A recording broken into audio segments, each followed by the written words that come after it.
This week on Another Brother. You might want to wipe your device and clear out your hearing aids. To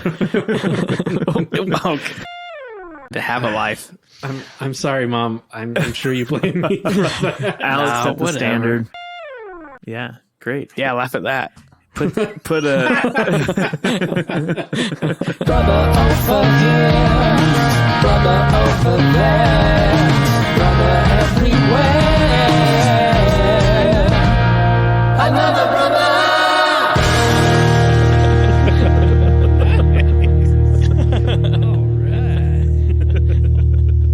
Okay. So, by this point, everybody knows we've talked about Skinwalker Ranch, and things did not go according to plan. Now, there's going to be some skeptics out there in the audience. We understand that.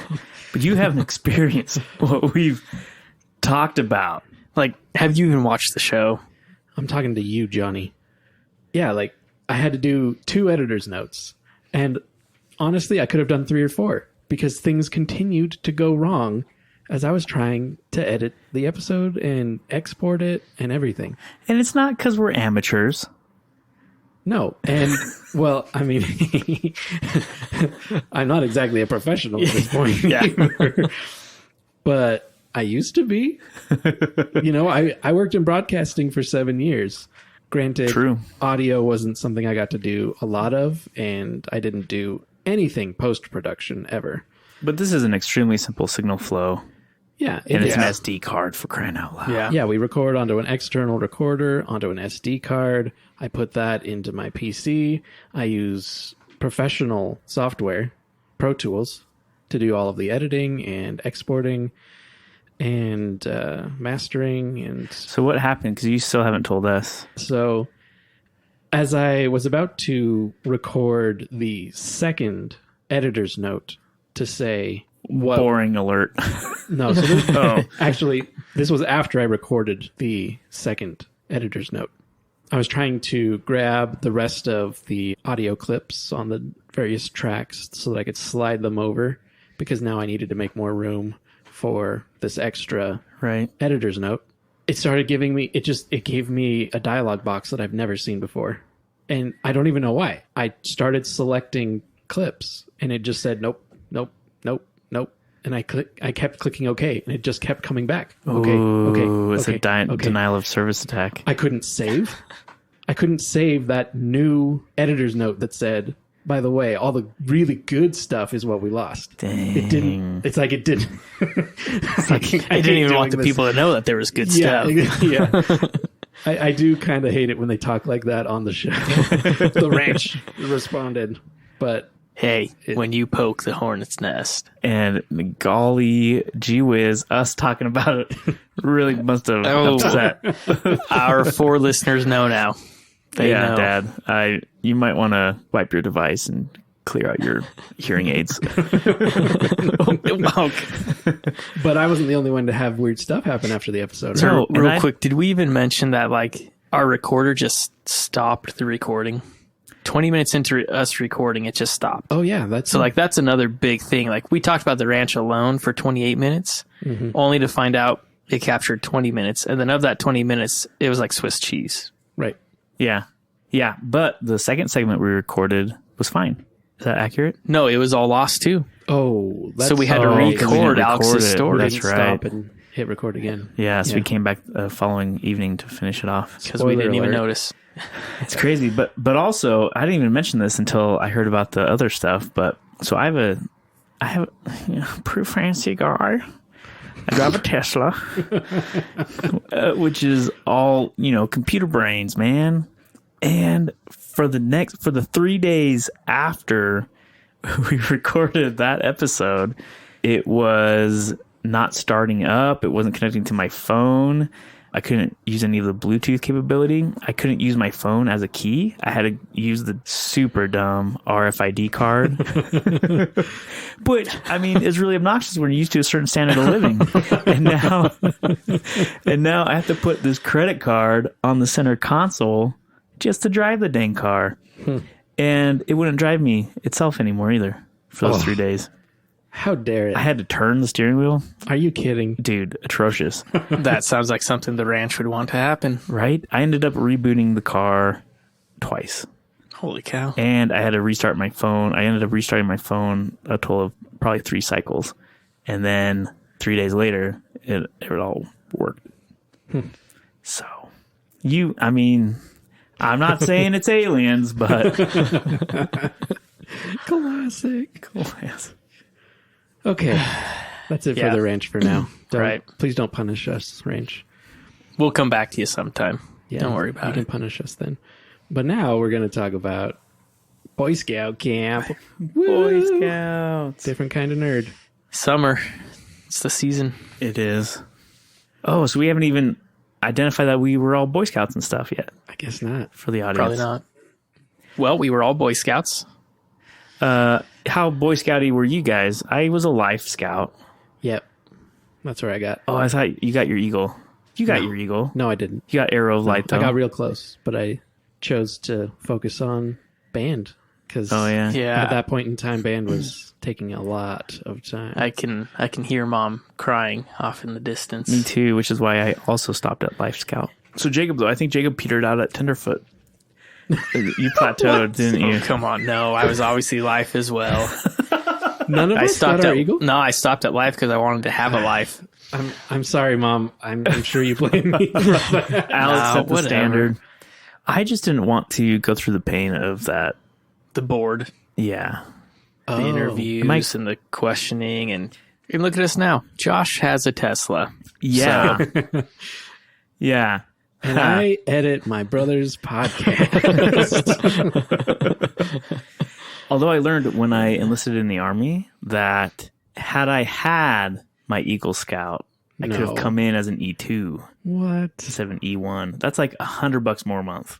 Oh, so But I mean, it's a lot more credibility too. You have a rank as an E2. As an E1, you just have a fuzzy. That's hard to. You can't wear anything. Interesting.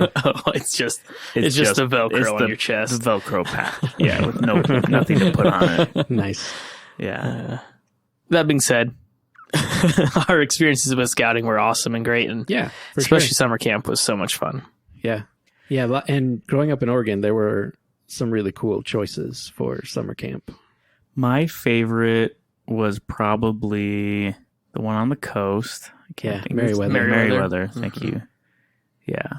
Right next to, according to the historians of the Camp Meriwether, that's right next to Cape Lookout, which is apparently where Lewis and Clark ended their trek west. When they looked over the ocean and said, "This is the place."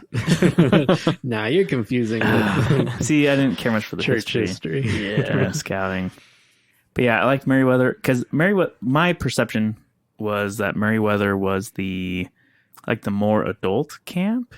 Like you were less handheld. Interesting.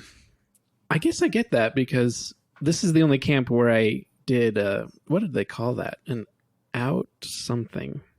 Oh, I think out something. Was it the pioneering merit badge? No, it wasn't a merit badge at all. Oh, A counselor of some kind at the camp they took all of us without our leaders down the beach and said, "Okay, see ya.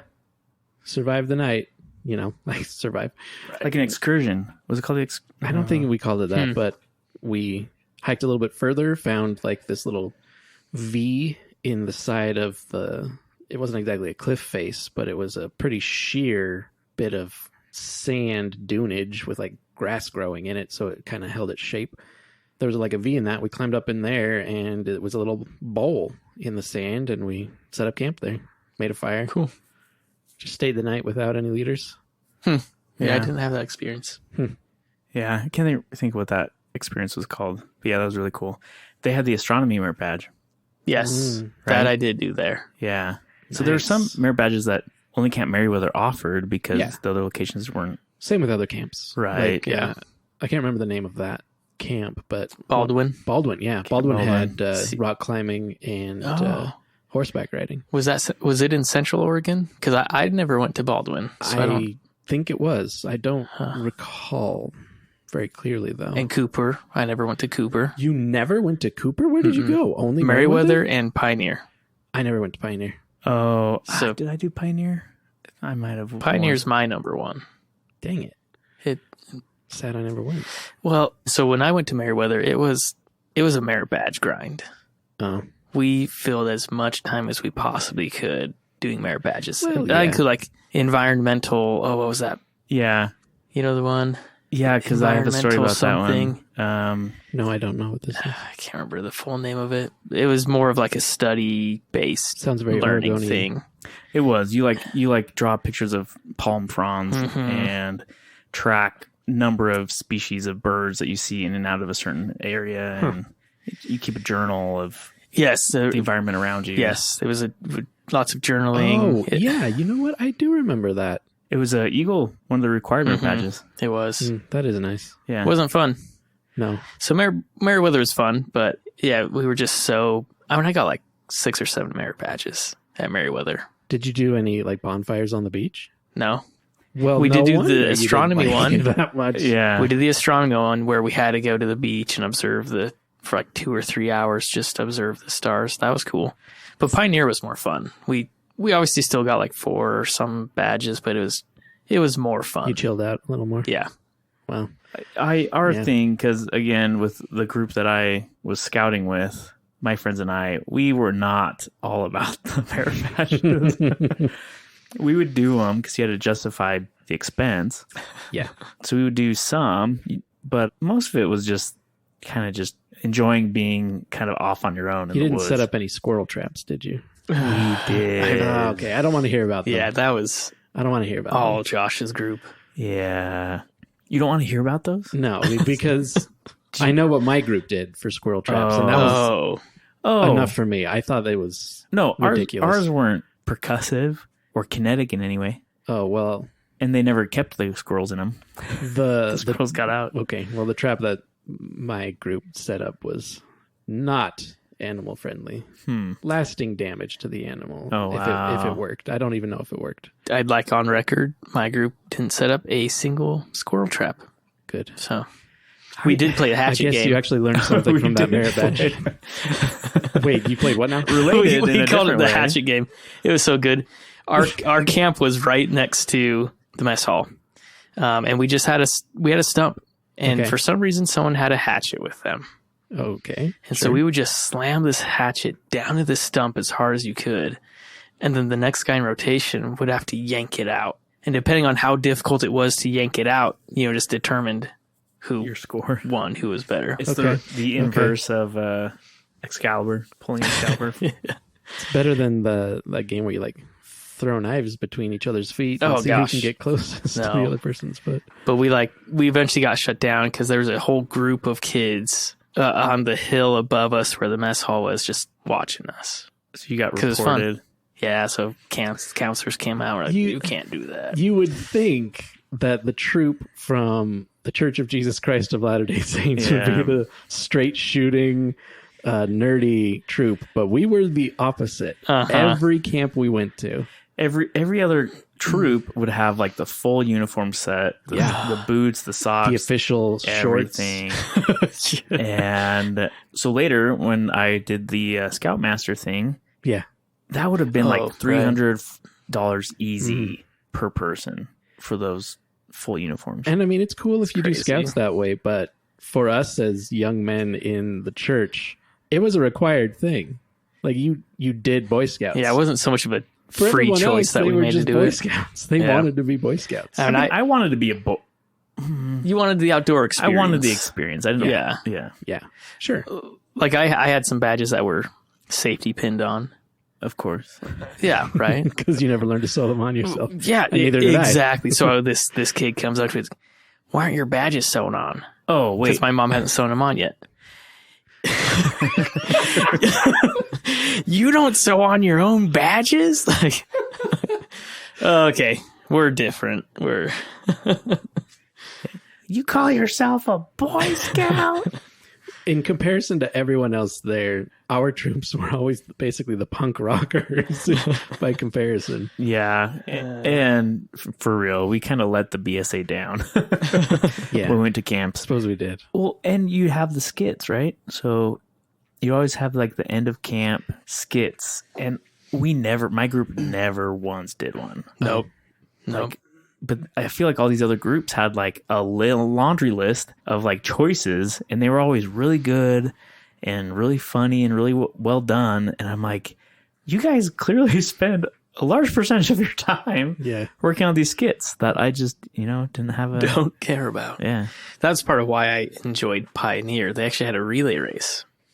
So, there's like a running leg, 3-legged race section, swimming, canoeing. And we showed up, we got second place. Wow. I led out on that running leg and got us off to a good start, so that was fun. That was cool. Oh, was there like an A-frame where you have to lash, like use your pioneering merit badge and like lash together an A-frame and then like stilt walk it over? Probably something like that. Yeah. Interesting. This sounds kind of familiar. Yeah, I always thought Pioneer was kind of like the outdoor adventure one. Like, did they have a ropes course? No. I feel like one that of was the camps Baldwin, did. I think. Baldwin? Or Cooper. I think It was one of Cooper. those two. It wasn't Baldwin, so it must have been Cooper. I always thought of Cooper as like the vanilla camp, like the easy experience. You go, they have the mess hall where they cook all your food for you, unlike Meriwether where they bring it out to you in milk cartons or milk crates. Remember that? I forgot about that. Did you say? Or maybe it was Baldwin. Cooper. Yeah. Cooper cooked, and Meriwether, gave you milk crates. You had to cook. Yeah. I remember doing breakfast at the very least. Yeah. At camp. Yeah. Although I remember at Cooper, we had a stew, like for our first night dinner, and nothing in that stew was cooked. The potatoes were raw. The carrots were raw. The raw carrots are, delicious, but Might have been the first troop of the summer, so the crew was still learning how to cook. oh, disgusting. That might be a fun job for me, actually. I think I would enjoy being a camp cook at a Boy Scout camp. I mean, I think we were probably the boys that the other scouts detested. For example, at Meriwether, like we found a group of boys that were just like obnoxious and annoying and kind of abusive. Like we'd go wandering in the woods. This is not where I thought this was going to end up going, this conversation. No, you'll see. So fair. we'd go wandering in the... my bad. No. Yeah, I'm throwing the whole segment. Hey, this is how it goes, We right? were punks. Throw it out there. And Well, I mean, so we would get honey in our milk crates. Okay. And we identified where these guys were that were being gosh. jerks, and we'd sneak in at the cover of darkness, and they left their boots out of their, Oh my gosh. and we just filled them with honey. Oh my gosh. Okay. My group never did anything like that I'm aware of. But we did lean into this punk identity that other people kind of seem to see us with. Like, we showed up to like the first flag ceremony in the morning on the first morning, and you could just tell everybody was looking down on us. So we were like, okay, cool. That's how you want it? Then that's how you're going to get it. Yeah. Because we're wearing jeans and stuff. Exactly. Heaven We're wearing forbid. denim. yeah, I've got one memory that really typifies the same thing too. Once and only once did we do a jamboree. Oh, I never did. Jamboree is like the embodiment of the nerdy Boy Scout, Yeah. right? Because you're supposed to have like your troop cheer. Right. You make and bring a banner for your troop. All this just ridiculous stuff. You're supposed to be in your full outfit the entire time. Troop 87, baby. All of 503. you do all these challenges and obstacles and things, and you're supposed to have this stuff with you. Like you've got a string 15 inches up, and you got to build a fire and burn it the fastest. We didn't even have matches with us. So True Boy Scouts. we got the fastest time, but because we had to borrow matches, we didn't win. You weren't prepared. Anyway, You were not be prepared. we were not at all. we hated it. It was so lame and so boring. So Jason did a rain dance. And Oh, rained boy. them out. A rain dance. And sure enough, Yes. a couple hours later, it started to absolutely pour. That's awesome. Right? This wasn't even summer. This is Oregon springtime. And it just dumps. So like, all right, come on, leaders. We're not doing this. You know we already think this is dumb. Let's go home. And we did.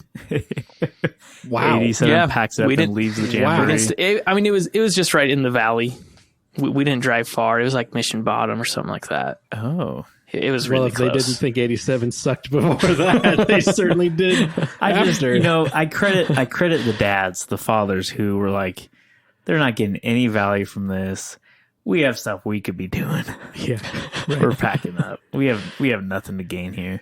but we got the real full experience. Like, we may have looked like loser Boy Scouts to everybody else there, but boy, did we go hard in our troop with the campouts and All the high adventure. Yes, activities. that's what I was going to say. Our high adventures were in sharp contrast to the organized BSA summer camps. Did you say BSA summer camps? Yeah, but the high adventure wasn't scouting. I mean, I guess not, but Yeah. only in the sense that, like, had we done a service project at the end, it would have been, and we would have gotten a badge for it. Everyone had enough badges to get the Eagle. After, You know, it after wasn't every- about the badges well, anymore. no, but Yeah. it's not even a merit badge. It's just you completed a 50 miler Okay. special see. decorative badge. Yeah, like your Goodwill badge with the things around it. Right. But yeah, that was the only thing stopping us. Because, surviving 50 miles on the river, whitewater rafting, or 50 miles up in the mountains, trekking for an entire week isn't enough. You have to also perform a service project while you're out there. And those were pretty legitimate. I mean, there's rattlesnakes. We You will came die face to on the face with river. rattlesnakes pretty frequently. Lots of Bear droppings. lots of river deaths. Yeah, the river. Some of those crossings were, they were kind of scary.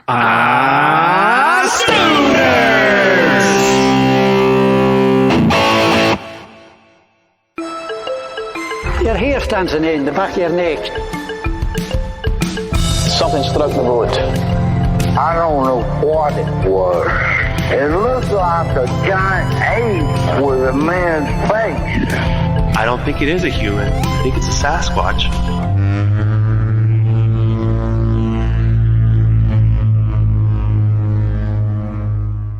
Well, for the first cryptid story, it's only fitting that I go with a Bigfoot-like creature. Classic. All right. Oh, like creature. We're not in America, so I can't say that it is Sasquatch or Bigfoot.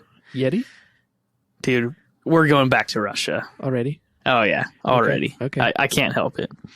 Oh, man, I've had the feeling in the past to say this just to get it out there. I love the culture, the language, the people of Russia. Putin, the government, the state, hate it all. Fully on Ukraine's side. Okay, Well, moving on. Mic drop. Like, if you were to look at, like, just Google Maps and scan the globe of, like, if Bigfoot is out there somewhere, dude, Russia is where it would be.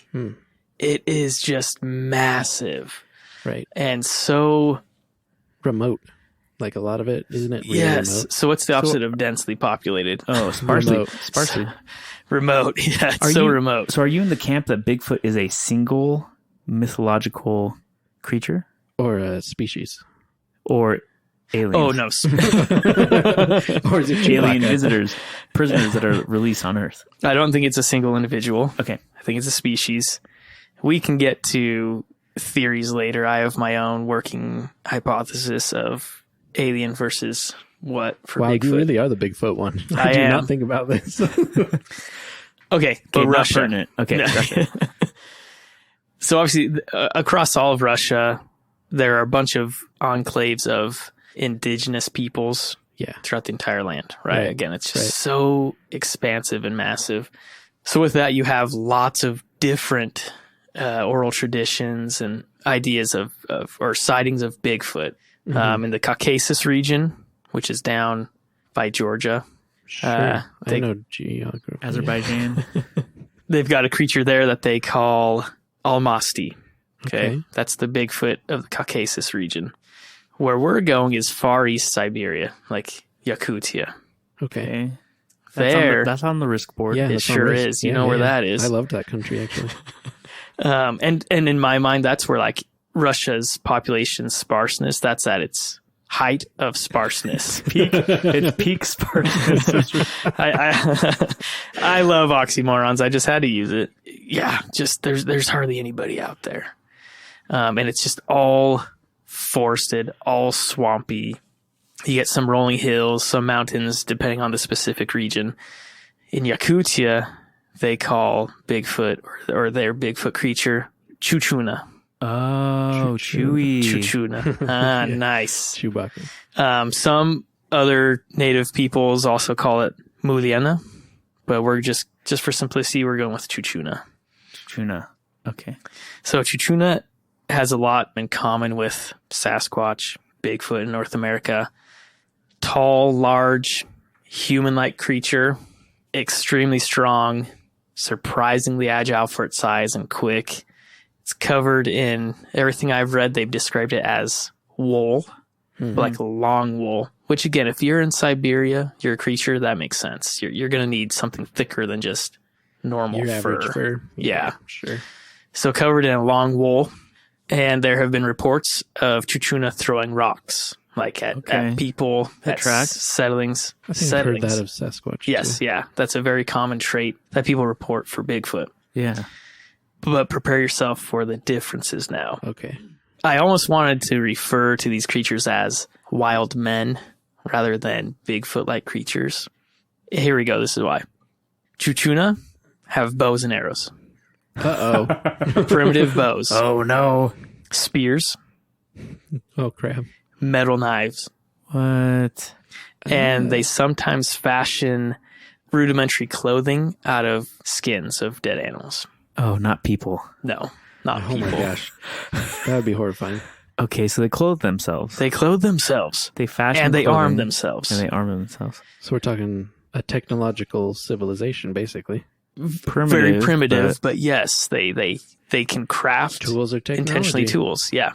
It's believed if the blood of a slain Chuchuna lands on the clothing or on the hand of the hunter, that his whole family will go insane, which will eventually lead to their deaths. Death by premise- insanity. The premise being that hunters are hunting these things? Well, hunter's a general term here, right? Okay. If someone kills a Chuchuna and the blood lands on you, you're in trouble. The same goes if you steal the Chuchuna's knife.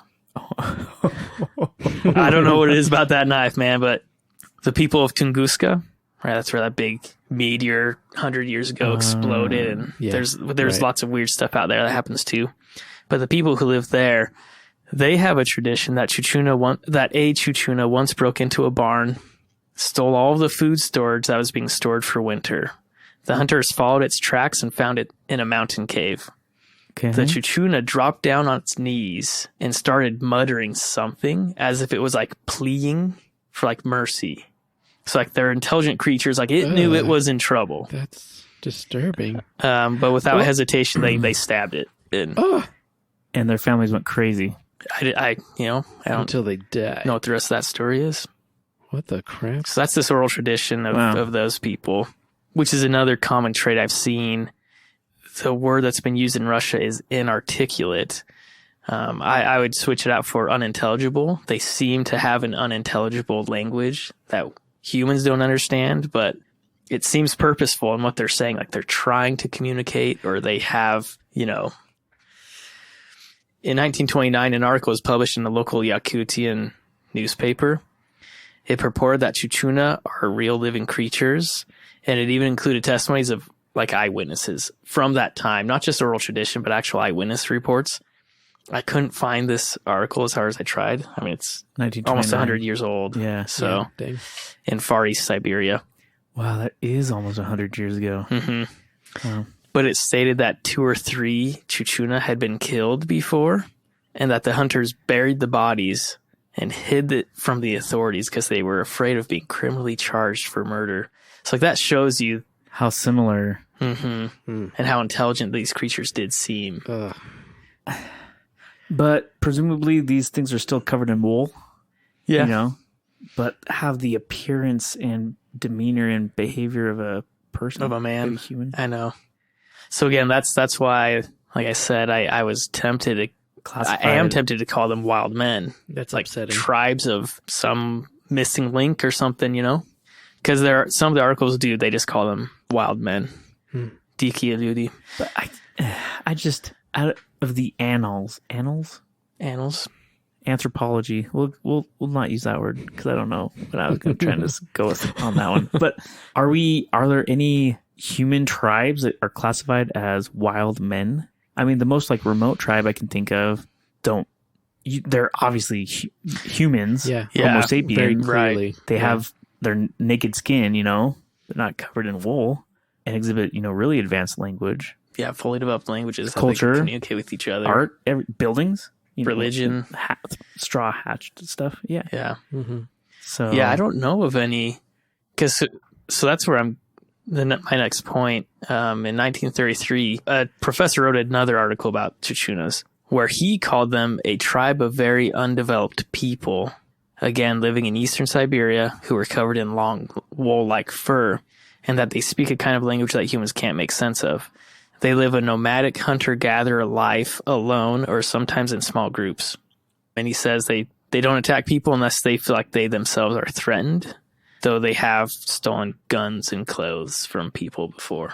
He ended his article with a call to action to put Chuchuna under protection by Soviet law because they had almost gone extinct by that point. So I think this guy definitely felt like there was more to them than just these wild animals. Like they are almost a... But he's seemingly tracking like population. Yeah. Again, I haven't read the actual article. This is... Yeah. So it's hard to say. I'm sure for him, again, he's probably looking at this as more of an anthropological approach where he's talking to the locals, getting anecdotal data rather than actual hard data. Sure, but if you compare that to other localities in other places of the world where you have similar oral traditions about Bigfoot, I doubt it's going to be as consistent or direct in the statements and claims they're making as this appears to be. We're consistently here, they're talking about the exact same being. Yeah. But anywhere else, it's going to be like, I saw a Sasquatch. I saw a Bigfoot. It's not going to be like persistent. And like these cultural things, like it's armed. Yeah. It creates tools. Yeah. It was trying to mutter something to me. It was trying to communicate. That's really killed it anyway.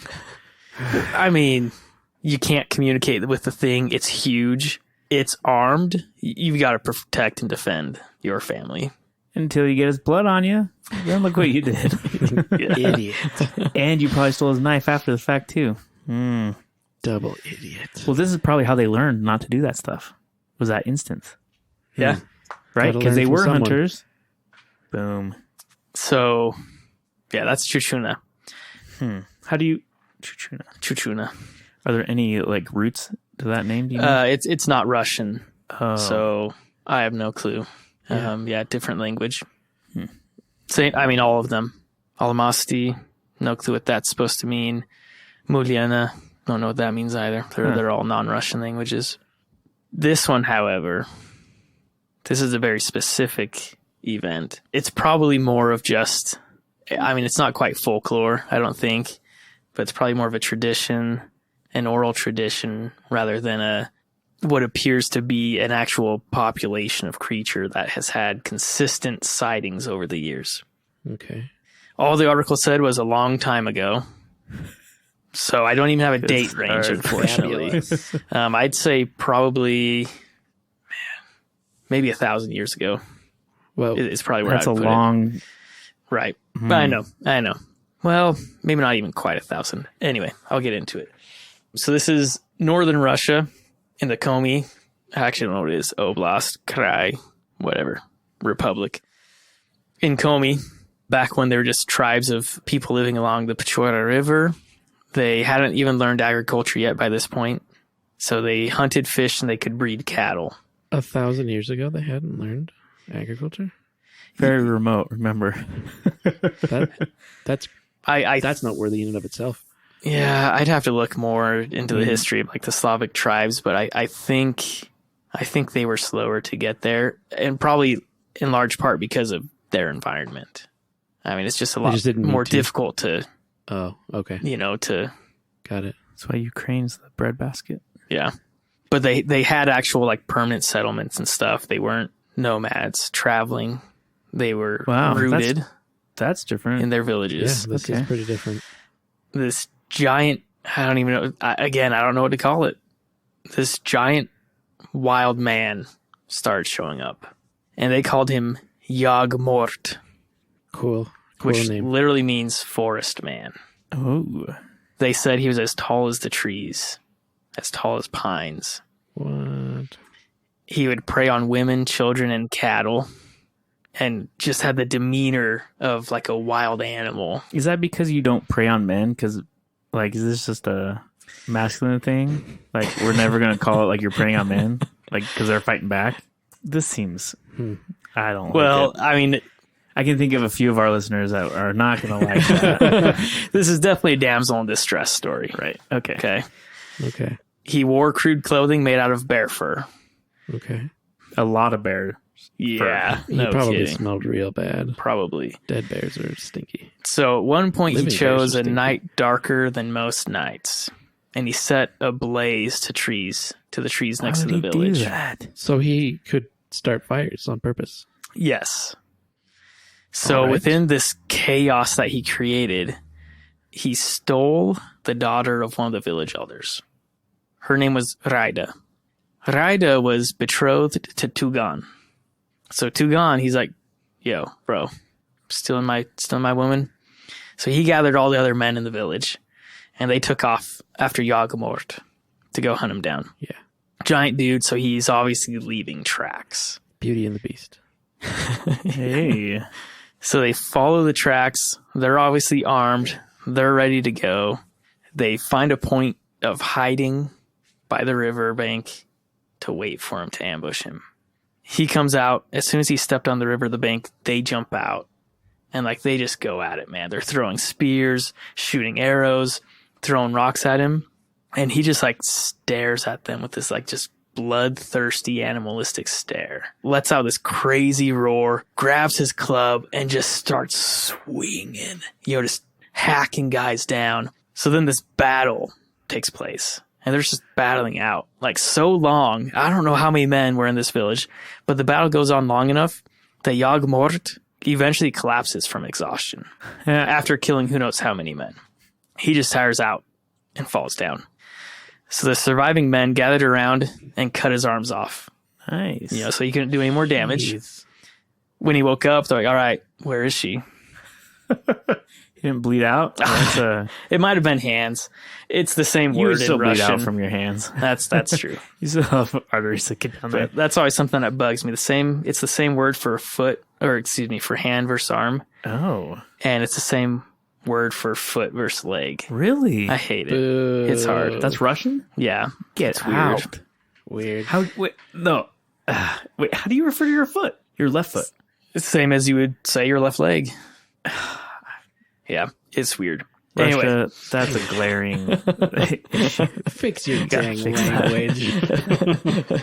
so Jagmort comes back to consciousness, tells him where his cave is.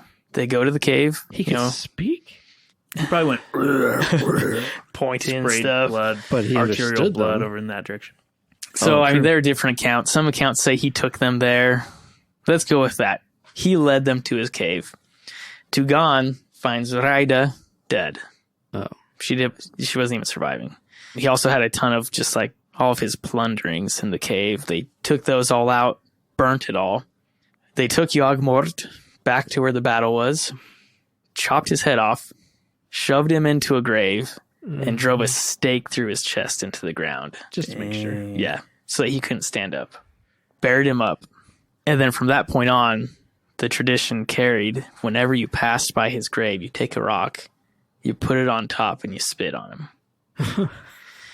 Okay. And they say that now, to this day, a mountain stands where his grave was. Darn. And maybe not a literal mountain, but a mountain of rocks. Yeah, Yeah, I'm I'm not so we sure. don't know. Okay. Right. That is quite a myth. Yeah. I'll show you some pictures. We'll have, not pictures, paintings, artistic representations of Jagmort. They'll be in the show notes. They're actually really cool. You guys should check them out. But I also found a Russian YouTuber who, the way to which he refers to Jagmort makes it sound like he thinks Jagmort is more like a Bigfoot-like creature. Because he thinks Jagmort still lives. Oh. And why? so he posts videos from the Komi region going around the forest, looking for him. looking for things like footprints Right. and other traces that this Jagmort creature or species is still out there and still alive. Huh. So I'll stand by it. If Bigfoot lives, there are definitely Bigfoot in Russia. You heard it here. Oh, wait. How'd you end it? We have to laugh. Do we have to? No, but what's your conclusion? Oh, that was it. If Bigfoot lives, there's definitely Bigfoot in Russia. Oh, okay. Yeah. Yeah, great. Yeah, laugh at that. Put a Thank you. thank you. Dang it, that's what I was going to do. Oh, shoot. Do it. You're going to do it better. Thank you for being our brother. Wow, did That we might just be too nail that? energetic, though. Okay. we'll take another run at it then. Okay. For being our brother. The first one was too energetic. Gotcha.